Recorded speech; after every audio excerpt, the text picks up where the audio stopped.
নমস্কাৰ আপোনালোক সকলোকে পুনৰবাৰ টিকে মাইণ্ডৰ অন্য এটা ৰাতিপুৱাৰ ধামাকাদাৰ খবৰলৈ স্বাগতম জনাইছো। অন্য দিনৰ দৰে আজিও আপোনালোকৰ বাবে দিনটোৰ কেইবাটাও গুৰুত্বপূৰ্ণ খবৰ লৈ আহিছো। ভিডিঅ'টো প্ৰথমৰ পৰা শেষলৈকে চাই থাকিব। আজিও আপোনালোকৰ বাবে দেশ বিদেশৰ বহু কেইটা খবৰেই আছে। তো খবৰ কেইটা আৰম্ভ কৰাৰ আগতে সৰুকৈ এটা ৰিকুৱেষ্ট, যদি খবৰ কেইটা চাই ভাল লাগে লাইক এটা কৰিবলৈ কিন্তু নাপাহৰিব, আৰু চেনেলটো যদি এতিয়ালৈকে সাবস্ক্ৰাইব কৰা নাই তেনে চেনেলটো সাবস্ক্ৰাইব কৰি থৈ যাব। আগবাইছো আজিৰ প্ৰথমটো খবৰ ফালে। প্ৰথম খবৰটোৱে আপোনালোকক এটা ভাল খবৰ দিবলৈ লৈছো। ভাল খবৰ ওলাইছে ৰেষ্টুৰেণ্ট থকা সকলৰ বাবে, ভাল খবৰ ওলাইছে যিসকলৰ হোটেল আছে তেওঁলোকৰ বাবে, যিসকলে নেকি কমাৰ্চিয়েল গেছ চিলিণ্ডাৰ ব্যৱহাৰ কৰে তেওঁলোকৰ কাৰণে আজিৰ প্ৰথমটো ভাল খবৰ ওলাই পৰিছে। মানে প্ৰথমে এটা ভাল খবৰ ওলাইছে, তো সেইভাবে ভাবিলো আপোনালোকক জনাই থৈ যাওঁ ভাল খবৰটো, আৰু ভাল খবৰেৰে আৰম্ভ কৰোঁ আজিৰ এই ভিডিঅ'টো। খবৰ ওলাই পৰিছে যে হ্ৰাস পালে ৰন্ধন গেছৰ চিলিণ্ডাৰৰ দাম। বাণিজ্যিক চিলিণ্ডাৰৰ দাম 51.50 টকা হ্ৰাস পালে বুলি খবৰ ওলাই পৰিছে। যোৱাকালি আছিলে 1 ছেপ্টেম্বৰ তাৰিখৰ দিনাখন ৰন্ধন গেছৰ দাম 51.50 পইচা হ্ৰাস পাইছে। মানে 51 টকা প্ৰায় 52 টকা হ্ৰাস পাইছে বুলি ক'ব পাৰি, কমিছে বুলি ক'ব পাৰি। যিবিলাক নেকি বাণিজ্যিক চিলিণ্ডাৰ আছে, যিবিলাক আপোনাৰ সেই ইয়াতে হোটেলত ব্যৱহাৰ কৰে, যিবিলাক নেকি ৰেষ্টুৰেণ্টত ব্যৱহাৰ কৰে, তো সেই গেছবিলাকৰ দামটো কমিছে। বাকী আমি ঘৰত যিটো নেকি ব্যৱহাৰ কৰোঁ সেইবিলাকৰ দাম বাৰু কমা নাই, সেইবিলাকৰ দাম একেই আছে। আগবাইছোঁ ইয়াৰ পাছৰটো খবৰ ফালে। ইয়াৰ পাছৰ খবৰটো ওলাই পৰিছে নগাঁৱৰ পৰা। আপুনি বাৰু এই ভিডিঅ'টো কোনখন ডিষ্ট্ৰিক্টৰ পৰা চাই আছে, আমাৰ অসমৰ কোনখন ডিষ্ট্ৰিক্টৰ পৰা চাই আছে কমেণ্ট ছেকশ্যনত জনাবলৈ কিন্তু নাপাহৰিব। যদি আপুনি এই ভিডিঅ'টো নগাঁও ডিষ্ট্ৰিক্টৰ পৰা চাই আছে তেন্তে নগাঁৱৰ জিলা আয়ুক্তই নগাঁওবাসীৰ কাৰণে একদম পুৰা জৰুৰীকালীনভাৱে এটা নতুন নিয়ম জাৰি কৰি দিছে। আৰু এই নিয়মটো কেৱল নগাঁওবাসীৰ বাবেহে, অসমৰ বাকী ডিষ্ট্ৰিক্টবিলাকৰ কাৰণে নহয়। নগাঁৱৰ জিলা আয়ুক্তই এতিয়া সম্পূৰ্ণৰূপে নিষিদ্ধ কৰিছে নগাঁৱৰ চৰকাৰী আৰু বেচৰকাৰী কাৰ্যালয় বা চৰকাৰী আৰু বেচৰকাৰী কাৰ্যালয়ৰ প্ৰাংগণত সম্পূৰ্ণৰূপে নিষিদ্ধ কৰিছে ধপাত, গুটখা, চিগাৰেট ইত্যাদি। যদিহে কোনো ব্যক্তিয়ে ধূমপান কৰে তেনেহ'লে 200 টকা জৰিমনা ভৰিব লাগিব। ৰাজহুৱা স্থানত যদি ধূমপান পিক পেলোৱা হয় তেনেহ'লে 500 টকা জৰিমনা। সকলো কাৰ্যালয়ে এতিয়া নো তাম্বাকু জোন ফলক আঁৰিব লাগিব বুলি জনাইছে। তাৰ পাছতেই কৈছে আকৌ শিক্ষা প্ৰতিষ্ঠানসমূহৰ 100 গজৰ ভিতৰত ধপাত বিক্ৰী বা ব্যৱহাৰ সম্পূৰ্ণৰূপে নিষিদ্ধ। ধূমপান কৰিলে 200 টকাৰ জৰিমনা, ধপাত পিক পেলালে 500 টকাৰ জৰিমনা। আৰু লগতে বিদ্যালয় মহাবিদ্যালয়সমূহে এতিয়া তম্বাকু ফ্ৰী এডুকেশ্যনেল ইনষ্টিটিউট ফলক লিখি আঁৰি থ'ব লাগিব বুলি জনাইছে। যদি কোনো লোকে নগাঁৱত এই নিয়মকেইটা ভংগ কৰে তেন্তে তেওঁলোকৰ ওপৰত বিহিত ব্যৱস্থা লোৱা হ'ব। কাৰণ নগাঁৱৰ আপোনাৰ জিলা কাৰাগাৰত সেইদিনাখন নিচাজাতীয় বস্তু ওলাই পৰিলে, বিশেষকৈ ড্ৰাগছ ওলালে, আৰু তাৰ পাছতেই এতিয়া নগাঁৱৰ জিলা আয়ুক্তই একদম জৰুৰীকালীনভাৱে নিৰ্দেশনা জাৰি কৰি দিছে যে নগাঁৱৰ চৰকাৰীয়ে হওক বা বেচৰকাৰীয়ে হওক অফিচৰ কাৰ্যালয়ৰ ভিতৰত আৰু কাৰ্যালয়ৰ প্ৰাংগণত কোনো কাৰণতে নিচাজাতীয় বস্তু সোমোৱাব নোৱাৰিব। নিচাজাতীয় বস্তু সম্পূৰ্ণৰূপে নিষিদ্ধ। মানে বাহিৰৰ পৰা কোনোবাই গৈ খাবও পাৰে ন, মুখত বোলে বাহিৰৰ পৰা ছিগনেচাৰ পেকেট ঢালি গৈছে, তাৰ ভিতৰত গৈ পুৰা চুবাই আছে, তাৰপিছত পিককৈ পেলাই দিলে বোলে চৌহদৰ ভিতৰতে, তো তেখেতৰ লাগি যাব 500 টকাৰ ফাইন। তো সেইটো কিন্তু মনত ৰাখিব, এইটো নগাঁওবাসীৰ বাবে এটা নতুনকৈ নিয়ম জাৰি কৰি দিছে। তো আমাৰ অসমৰ বাকী ডিষ্ট্ৰিক্টবিলাকতো এই নিয়মটো জাৰি কৰিলে ভাল হয়নে বাৰু বেয়া হয়, আপোনালোকে কি ভাবে কমেণ্ট ছেকশ্যনত জনাব। মোৰ মতে জাৰি কৰি দিব লাগে, ভাল হ'ব, হয়নে নহয়? কাৰণ আপোনালোকে চাবচোন হস্পিটেল এখনত যাব, আপোনালোকে একদম লিফ্টত দেখিব পেলাই থৈ দিব গুটখাৰ পিক। আপোনালোকে চিৰিত যাব, চিৰিৰ কিনাৰত মানে গুটখাৰ পিক। আপোনালোকে লেট্ৰিনত যাব, লেট্ৰিনত গুটখাৰ পিক। য'তে ত'তে অকল গুটখাৰ পিক। গতিকে বন্ধ যদি কৰি দিয়ে মোৰ মতে ভালেই হ'ব। আৰু বেছি ইয়াৰ পাছৰটো খবৰ ফালে। ইয়াৰ পাছৰ খবৰটো ওলাই পৰিছে নামনি অসমৰ পৰা। নামনি অসমৰ পৰা খবৰ ওলাইছে যে নামনি অসমৰ 3খন ঠাইত এতিয়া সৰ্ববৃহৎ উচ্ছেদ অভিযান হ'বলৈ গৈ আছে বুলি খবৰ ওলাই পৰিছে।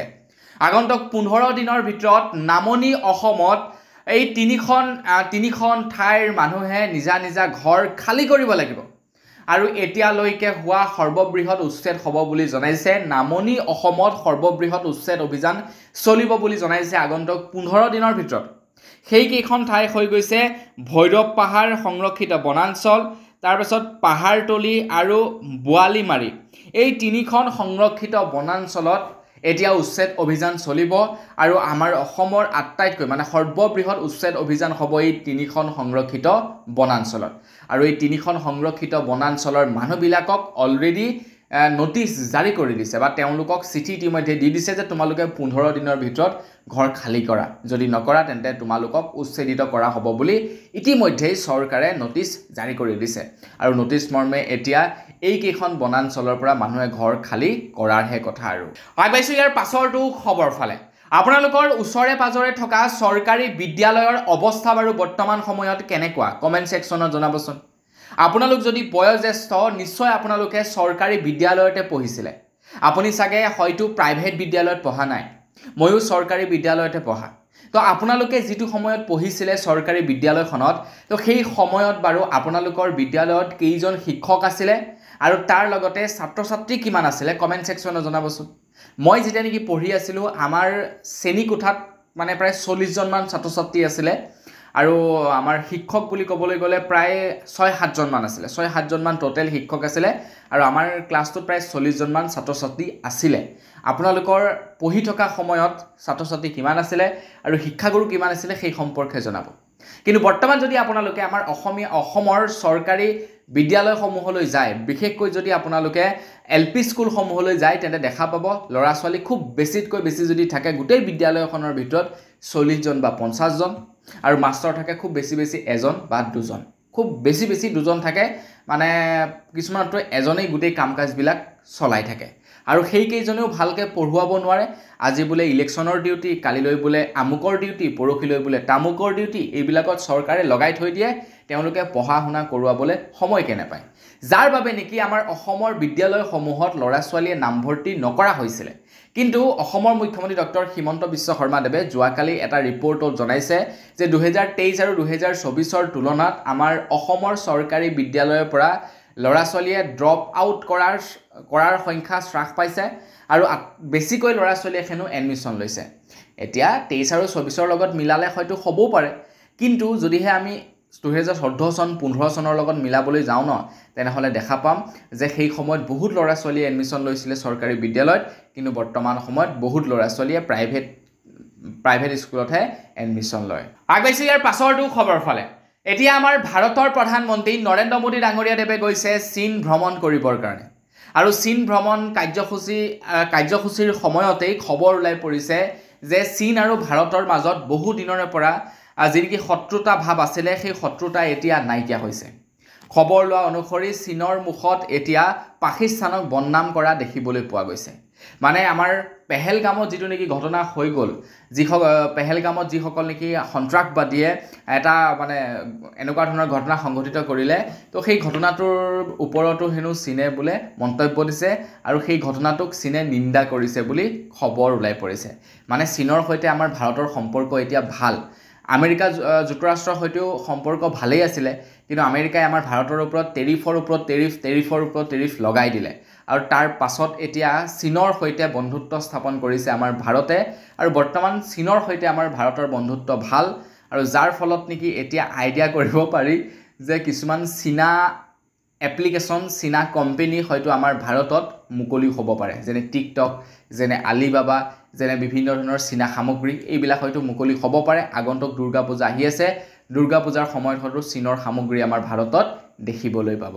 আগবাইছো ইয়াৰ পাছৰটো খবৰ ফালে ইয়াৰ পাছৰ খবৰটো ওলাই পৰিছে বিহাৰৰ পৰা বিহাৰত আহি আছে বিধানসভা নিৰ্বাচন বিহাৰৰ বিধানসভা নিৰ্বাচনৰ পূৰ্বে খবৰ ওলাই পৰিছে যে বিহাৰৰ প্ৰায় 39টা বিধানসভা সমষ্টিত হেনো প্ৰায় 1,88,000 সন্দেহযুক্ত ভোটাৰে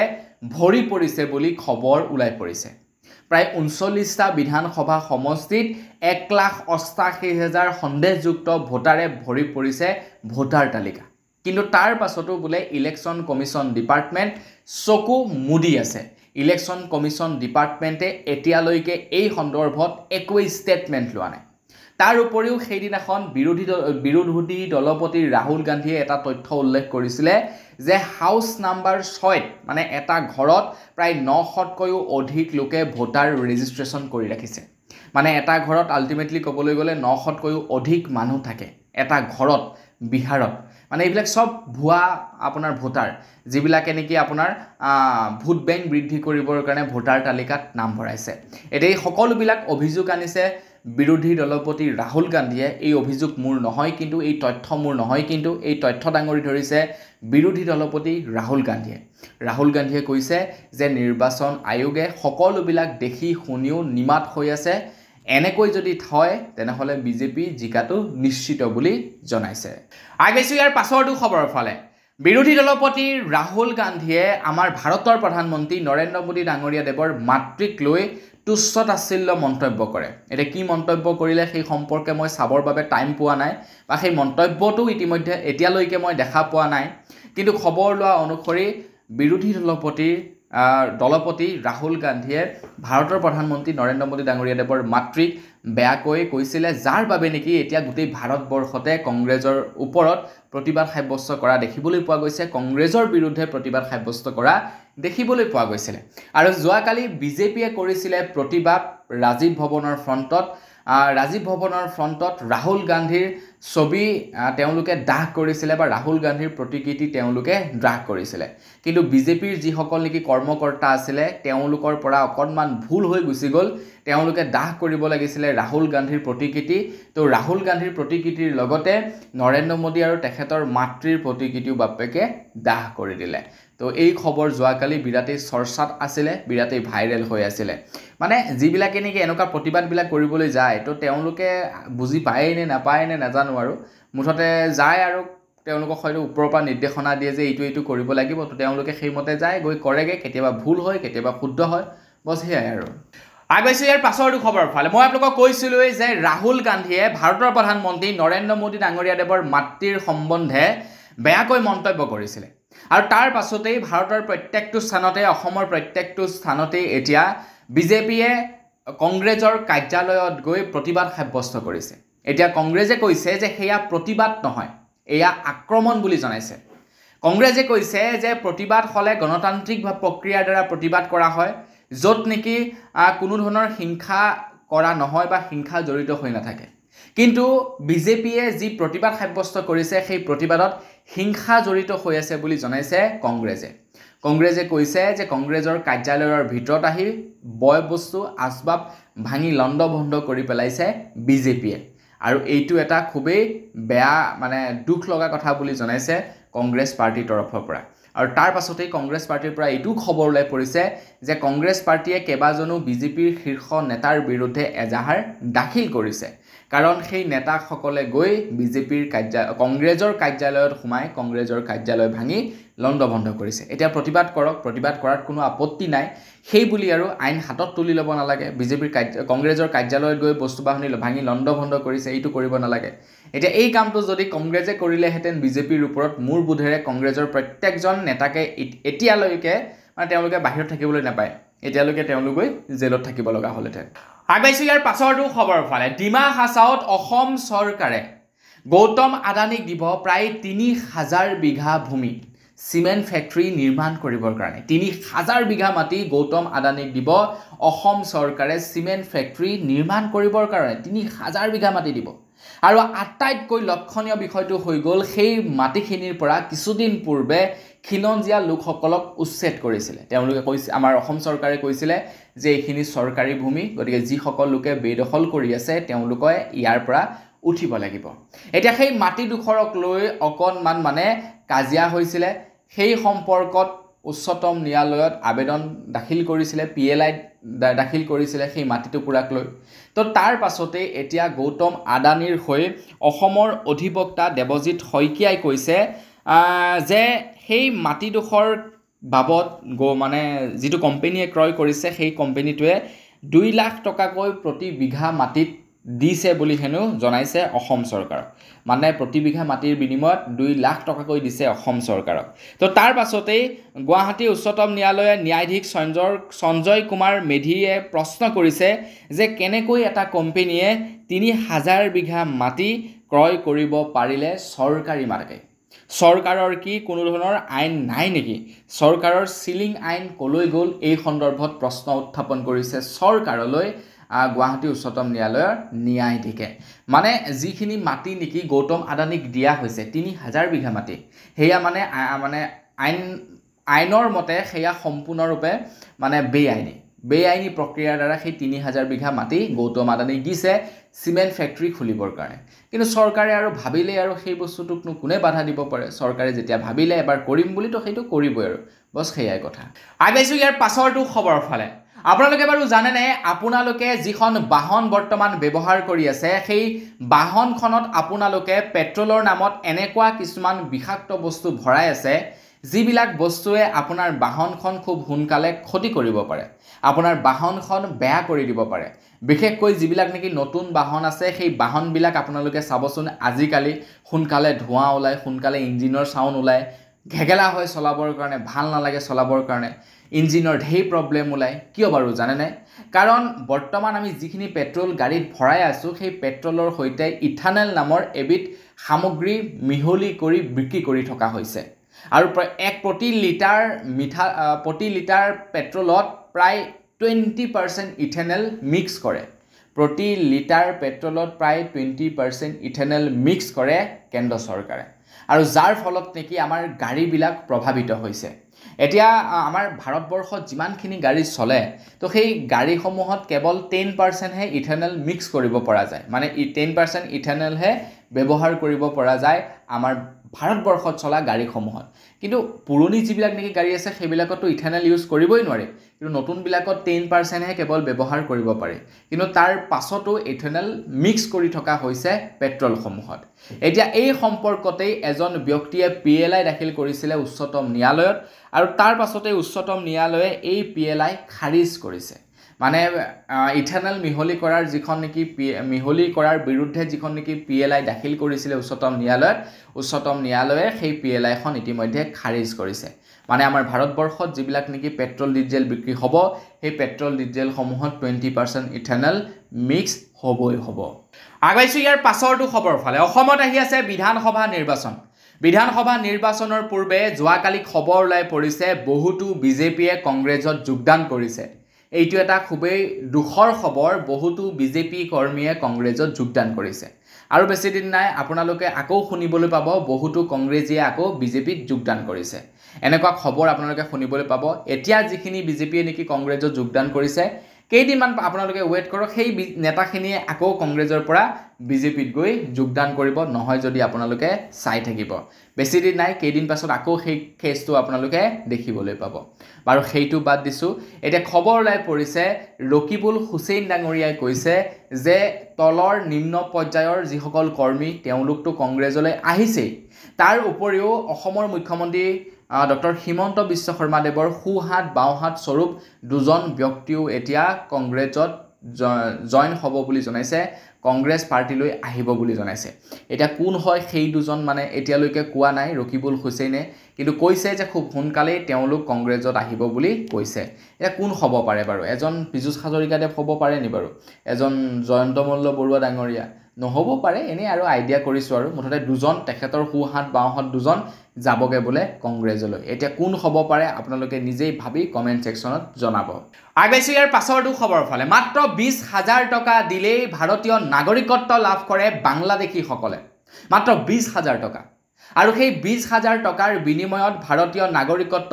দিয়া মানুহসকল হৈছে আমাৰ হিন্দু মানুহে আমাৰ ভাৰতবৰ্ষৰ বা আমাৰ অসমৰ হিন্দু মানুহসকলেই বাংলাদেশী যিসকল মানুহ আহে আমাৰ অসমলৈ তো তেওঁলোকক 20000 টকাৰ বিনিময়ত তেওঁলোকক ভাৰতীয় নাগৰিকত্ব প্ৰদান কৰে বুলি জনাইছে অসমৰ মুখ্যমন্ত্ৰী ডক্টৰ হিমন্ত বিশ্ব শৰ্মা দেৱে এটা বৃহৎ তথ্য দাঙি ধৰিছে মুখ্যমন্ত্ৰী হিমন্ত বিশ্ব শৰ্মা দেৱে জনাইছে যে নিতৌ বোলে কাটাতাৰ পাৰ হৈ বহু বাংলাদেশী আহে আমাৰ অসমলৈ আৰু সেই বাংলাদেশীসকলক ভাৰতীয় নাগৰিকত্ব প্ৰদান কৰে অসমৰ কিছুমান লৰাই যিবিলাক নেকি হিন্দু লৰা আৰু সেই সকলে 20000 টকাৰ বিনিময়ত তেওঁলোকক বোলে ভাৰতীয় নাগৰিকত্ব প্ৰদান কৰে বুলি খবৰ ওলাই পৰিছে চাওকচোন 20000 টকাৰ বাবে নাগৰিকত্ব দি দিছে হিন্দু মানুহে হেয়া বোলে আপোনাৰ মুছলিম মানুহে কৰিছে বা অন্য মানে ধৰ্মীয় মানুহে কৰিছে সেইটো বেলেগ কথা হিন্দু মানুহে তেওঁলোকক ভাৰতীয় নাগৰিকত্ব প্ৰদান কৰিছে দেখিছে পইচাৰ ভোগ কিমান মানুহৰ আইবাইছি ইয়াৰ পাছৰটো খবৰ ফালে অসমৰ মুখ্যমন্ত্ৰী ডক্টৰ হিমন্ত বিশ্ব শৰ্মা দেৱে যেটো সময়ত নেকি আমাৰ অসমত জোৰদাৰভাৱে উচ্ছেদ অভিযান চলাই আছিলে সেই সময়তে মাদানী নামৰ এজন ব্যক্তিয়ে মন্ত্ৰী হিমন্ত বিশ্ব শৰ্মাদেৱক অপহৰণ কৰিবৰ কাৰণে দাবী উত্থাপন কৰিছিলে আৰু সেই ব্যক্তিজনক লৈ বিভিন্ন ধৰণৰ বিতৰ্কও হৈছিলে আমাৰ ভাৰতৰ ৰাজনীতিৰ জগতখনত বা আমাৰ অসমৰ ৰাজনীতিৰ জগতখনত এতিয়া যিজন নেকি মাদানী আছিলে সেই মাদানীজনে আমাৰ অসমত তেখেতে এখন সংবাদমেলৰ আয়োজন কৰিলে মন্ত্ৰী হিমন্ত বিশ্ব শৰ্মাদেৱে ৰখাব নোৱাৰিলে তেখেতৰ সংবাদমেল তেখেতে সংবাদমেল আয়োজন কৰি দেখাই দিলে অসমত মাদানীয়ে এতিয়া মাদানীৰ বিৰুদ্ধে গোচৰ ৰুজু কৰিবৰ কাৰণে আহ্বান জনাইছে লুৰিণজ্যোতি গগৈয়ে কৈছে আজমলৰ খৰচ আৰু নিমন্ত্ৰণত অসমলৈ আহিছে 7জনীয়া জমিয়ত উলেমা ই হিন্দৰ এটা দল আৰু এই দলটোত 7জন ব্যক্তি আছে 7জনীয়া দলক আটক কৰাৰ দাবী উত্থাপন কৰিছে এতিয়া লুৰিণজ্যোতি গগৈয়ে কাৰণ তেওঁলোকে অসমৰ বিষয়ে অসমৰ মুখ্যমন্ত্ৰী ডক্টৰ হিমন্ত বিশ্ব শৰ্মাদেৱৰ বিষয়ে বেয়াকৈ কৈছিলে আৰু সেইখিনি মানুহে এতিয়া অসমত আহি তেওঁলোকে প্ৰেছ মিট কৰিছে গতিকে মুখ্যমন্ত্ৰী ডাঙৰীয়াই কিয় বহি আছে তেওঁলোকক ইমান দেৰিলৈকে এৰেষ্ট কৰা নাই আগেছো ইয়াৰ পাছৰটো খবৰৰ ফালে আপোনালোকৰ তাত বাৰু কাৰেণ্টে কেনেকুৱা ডিষ্টাৰ্ব দিয়ে কমেণ্ট ছেকশ্যনত জনাওকচোন আমাৰ ইয়াত কিন্তু বৰ সাংঘাতিক ধৰণৰ ডিষ্টাৰ্ব দিয়ে কেতিয়াবা এনেকুৱা খং উঠে এপিডিএছএলৰ ওপৰত এনেকুৱা লাগে যে বাপ্পেকে গৈ পিনি ঠিকছে গালি দি থৈ আহিমগে নেকি এপিডিএছএলৰ কাৰ্যালয়ত আপোনালোকৰ তাত তেনেকুৱা হয়নে নহয় কমেণ্ট ছেকশ্যনত জনাব কিন্তু গালি দিও একো লাভ নাই তেওঁলোকে গালিখিনি এইফালে শুনি এইফালে উলিয়াই দিয়ে মানে তেওঁলোকৰ সেইটো এটা অভ্যাস হৈ গ'ল তো খবৰ ওলাই পৰিছে যোৱাকালি মাৰ্ঘেৰিটাৰ একাংশ মহিলাই মাজনিশা এপিডিএছএলৰ কাৰ্যালয় ঘেৰাও কৰে এপিডিএছএলৰ কাৰ্যালয় ঘেৰাও কৰি তেওঁলোকে মানে এপিডিএছএলৰ কৰ্মীসকলক দাবী ধমকি জনায় আৰু এইটো দাবী ধমকি জনাবলগীয়া কথাও গৰমৰ দিনত যদি কাৰেণ্টটো কাটি থৈ দিয়ে কেনেকুৱা লাগিব বাৰু আপোনালোকে নিজেই ভাবকচোন এবাৰ হয়নে নহয় মানুহে কাৰেণ্টটো লৈছিলে কিয় যাতে সেই কাৰেণ্টে আমাৰ জীৱনটো অকণমান সহজ কৰি তুলিব পাৰে সেই কাৰেণ্টেই যদি নাথাকে বিচনী মাৰি যদি শুব লাগে প্ৰত্যেকৰ ঘৰতো আৰু ইনভাৰ্টাৰ নাথাকে তো এইটো মানে বেয়া কাম কৰিছে চৰকাৰে বা এইটো এপিডিএছএলে বেয়া কাম কৰিছে তো এপিডিএছএলৰ ওপৰত নাকি লগাবলৈ হ'ল আগবাইছো ইয়াৰ পাছৰটো খবৰৰ ফালে আমাৰ অসমত অনুষ্ঠিত কৰা হ'ব ICC মহিলা ক্ৰিকেট বিশ্বকাপ উদ্বোধনী অনুষ্ঠান মানে প্ৰথম খেলখন আমাৰ অসমতেই হ'ব ICC মহিলা ক্ৰিকেটৰ 2025 আৰু 2026 বৰ্ষৰ আৰু সেই অনুষ্ঠানত পৰিবেশন কৰিবলৈ আহিব শ্ৰেয়া ঘোষালে আৰু তাৰ লগতে কেইবাজনো শিল্পী থাকিব বুলি জনাইছে খুব সোনকালে হ'ব খেল আমাৰ অসমত হ'ব অসমত আপোনাৰ সেই ICCৰ মানে ৱৰ্ল্ড কাপ হ'ব তো আপোনালোকে খেল চাবলৈ যাব পাৰিব আপোনালোকে যাবনে নাযায় কমেণ্ট ছেকশ্যনত জনাব আগবাইছো ইয়াৰ পাছৰটো খবৰৰ ফালে ইয়াৰ পাছৰ খবৰটো ওলাই পৰিছে আমাৰ সকলোৰে মৰমৰ জুবিন দাৰ ওপৰত জুবিন দাৰ এখন নতুনকৈ ফিল্ম আহি আছে ফিল্মখনৰ নাম হৈছে ৰৈ ৰৈ বিনালে এইখন এখন মিউজিকেল ফিল্ম বুলি জনাইছে জুবিন দাই 31 অক্টোবৰত ছবিগৃহত মুক্তি লাভ কৰিব বুলি জনাইছে ৰৈ ৰৈ বিনালে যিখনত নেকি নীল আকাশ আচাৰ্য বৰপাত্ৰয়ো কাম কৰিছে জুবিন দায়ো কাম কৰিছে তিনিজন গায়কেই কাম কৰিছে এই ফিল্মখনত এটা ফিল্মখন কেনেকুৱা ধৰণৰ হ'ব মিউজিকেল ফিল্ম বুলি জনাইছে আগন্তুক সময়ত আমি গম পাম তেতিয়ালৈকে ৱেট কৰক আপোনালোকে অক্টোবৰ 31 তাৰিখে ৰিলিজ হ'ব তেতিয়া চামগে আগবাইছো ইয়াৰ পাছৰটো খবৰ ফালে ইয়াৰ পাছৰ খবৰটো ওলাইছে কৰিশ্মা নাথৰ ওপৰত কৰিশ্মা নাথে এটা ৰাভা সংগীতক বিকৃত ৰূপত পৰিবেশন কৰিছিলে নাগাৰা নামৰ তালে তালে তেখেতে এটা ৰাভা সংগীত পৰিবেশন কৰিছিলে যিটো নেকি শুনিবৰ বাবে একেবাৰে বেয়া আছিলে আৰু যিটোক নেকি এতিয়া একাংশ লোকে সমালোচনা কৰিছে আৰু একাংশ লোকে ভাল পোৱা নাই তো কৰিশ্মা নাথৰ ওপৰত এতিয়া অসমৰ প্ৰত্যেকখন ডিষ্ট্ৰিক্টতে এজাহাৰ দাখিল কৰা হৈছে খবৰ লোৱা অনুসৰি কৰিশ্মা নাথক 24 ঘণ্টাৰ সময় বান্ধি দিলে বীৰ লাচিত সেনাই ৰাজ্যৰ 25খন জিলাত এজাহাৰ দাখিল কৰি ক্ষমা খোজাৰ সকিয়নি দিছে কৰিশ্মা নাথক উজনিৰ পৰা নামনিলৈ কৰিশ্মাৰ অনুষ্ঠান নিষিদ্ধৰ ঘোষণা বীৰ লাচিত সেনা তৰফৰ পৰা বীৰ লাচিত সেনাই কৈছে যে কৰিশ্মা নাথক 24 ঘণ্টা দিছো 24 ঘণ্টাৰ ভিতৰত ক্ষমা খোজক নহলে উজনিৰ পৰা নামনিলৈ কতো তেখেতে প্ৰগ্ৰাম কৰিব নোৱাৰিব আৰু তেখেতৰ বিৰুদ্ধে 25খনকৈ এজাহাৰ দাখিল কৰা হৈছে এটা দেখা যাওক কৰিশ্মা নাথে ক্ষমা খোজেৰে নুঠে সেইদিনাখনিয়ে হ'ল মোৰ মতে ইমান দিনে ক্ষমা খুজিবই লাগিছিলে আগবাইছো ইয়াৰ পাছৰটো খবৰ ফালে ইয়াৰ পাছৰ খবৰটো ওলাই পৰিছে আমাৰ অসমত থকা যিসকল নেকি ডি ভোটাৰ বেংগলী তেওঁলোকৰ কাৰণে এটা ভাল খবৰ ওলাইছে আমাৰ অসমৰ যিসকল নেকি বেংগলী মানুহৰ ডি ভোটাৰৰ কেছ লাগি আছিলে তো তেওঁলোকৰ কেছসমূহ প্ৰত্যাহাৰ নকৰিলে কিন্তু যিসকল গোৰ্খা মানুহ আছিলে যিবিলাক কোচ ৰাজবংশী মানুহ আছিলে তেওঁলোকৰ গোচৰসমূহ উঠাই দিলে তো তাৰ পাছতে বেংগলীসকলে প্ৰতিবাদ সাব্যস্ত কৰা দেখিবলৈ পোৱা গ'ল যে তেওঁলোকৰ নামৰ আগফালে যিটো নেকি ডি ভোটাৰ লাগি আছে সেইটো মানে অতৰাই দিব লাগে তো তেওঁলোকে ভয় কৰিছিলে যে আমাক বাংলাদেশী সজাই বাংলাদেশত নি থৈ আহিবগে কিন্তু এতিয়া মন্ত্ৰী ৰঞ্জিত কুমাৰ দাসে কৈছে যে আপোনালোকৰ নামৰ ফ্ৰণ্টত ডি ভোটাৰ লাগি থাকিলেও আপোনালোক এজন অসমৰে মানুহ এজন ভাৰতীয় মানুহ আপোনালোকক কলৈকো পঠিওৱা নহয় আপোনালোক ভাৰততে থাকিব মানে ডি ভোটাৰ সকলক মানে ডি ভোটাৰে হওক বা ভোটাৰ লিষ্টত নাম থকাই হওক মুঠতে কথা নাই আৰু তো তেওঁলোক সকলোৰে একে সমানে আজাদী হয়নে নহয় বাৰু আগবাইছোঁ একেবাৰে শেষৰটো খবৰ ফালে একেবাৰে শেষৰ খবৰটো ওলাই পৰিছে শুৱালকুছিৰ পৰা খবৰ ওলাই পৰিছে যে এজন ব্যক্তিয়ে পত্নীৰ পৰকীয়া প্ৰেমৰ বাবে তেখেতে নিজকে শেষ কৰি পেলালে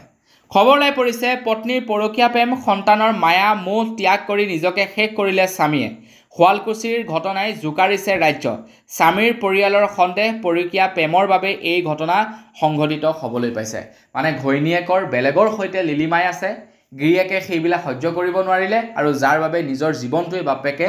শেষ কৰি পেলালে এইটো কৰিব নালাগিছিলে মোৰ মতে হয়নে নহয় আপোনালোকে কিভাৱে কমেণ্ট ছেকশ্যনত জনাব মোৰ মতে এইটো কৰিব লাগিছিলে মানুহজনীক পঠিয়াই দিব লাগিছিলে যাক ভাল পায় তাৰ লগত পঠিয়াই দিব লাগিছিলে তো তেখেতে পুত্ৰৰ সৈতে সুন্দৰকৈ থাকিব লাগিছিলে ঘৰখনত কিন্তু তেখেতে কি কৰিলে আকৌ তাৰ ওলোটা কামটো কৰিলে তেখেতে চৰম পন্থা অৱলম্বন কৰিলে এইটো বেয়া কাম কৰিলে পত্নীজনী এতিয়া আৰু সুবিধাহে পাব তো বন্ধু বান্ধৱীসকল বছ আজিৰ ভিডিঅ'ত জনাবলগীয়া খবৰ ইমানকেইটাই আছিলে খবৰকেইটা জানি কেনে পালে কমেণ্ট ছেকশ্যনত জনাব যদি ভাল লাগিলে লাইক এটা কৰিব চেনেলটো ছাবস্ক্ৰাইব কৰা নাই ছাবস্ক্ৰাইবটো কৰি ল'ব পুনৰ এটা ভিডিঅ'টো বিৰাম মাগিছোঁ ধন্যবাদ জয় অসম